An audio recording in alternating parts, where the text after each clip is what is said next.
I would like to know more about scripture verses regarding life on other planets and UFOs. What does the Bible have to say about flying saucers, UFOs, and life on other planets? Absolutely nothing.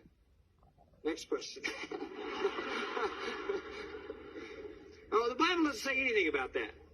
The reason is it would be a little difficult for the people in the scripture. You say, what about Ezekiel 1? No.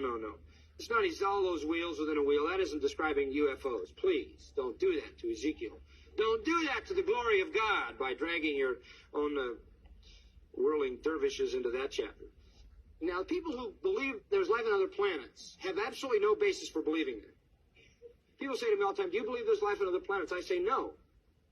And they say, why not? I said, I don't have any evidence of it. It is very difficult for me to believe something for which there is absolutely no evidence. One person said to me, what about John 10, where the Lord said, I have sheep of another fold? Boy, that is really the worst interpretation I ever heard of John 10. That is the Gentiles, folks. The Gentiles. And they're all on this planet, believe me. The Jews were the sheep of one fold, and the Gentiles were sheep of another fold. No, not people on earth. You say, well, wait a minute, there is evidence. What evidence? UFOs. I believe the only evidence that I read out of UFOs is demonic. And I've endeavored to support this.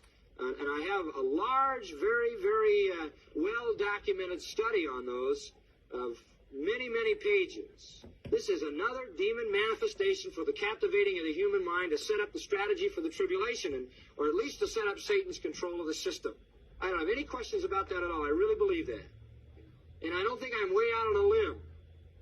I think that Satan is accommodating the mentality of today. And you remember I told you about that book I read that was written by those demons that was a part of that secret society in Santa Monica, and nobody was ever supposed to have that book, and some guy smuggled me a copy, and they've got their explanation of the rapture in it?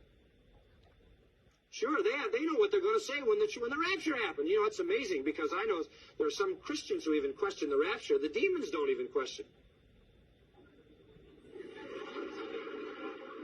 I mean, they've got a strategy figured out. They're going to say, according to what this fellow told me in this whole situation he was in, they're going to say that all of these Christians were holding back society from reaching the next level of consciousness, so we removed them. Pretty clever. And one of the ways that they're beginning to gain control, you know, this is interesting, but one of the most well-known mediums, one of the mediums who is most dominant in the cult of demon worship, one of the very highest mediums, is head of meditation for the United Nations. These people are in positions of tremendous importance. And with all the UFOs and everything, the people are aware now that there is somebody out there, that there is a power, a supernatural power of the air.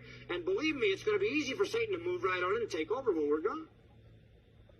I don't believe there is anything more to UFOs than manifestations of supernatural powers by Satan himself.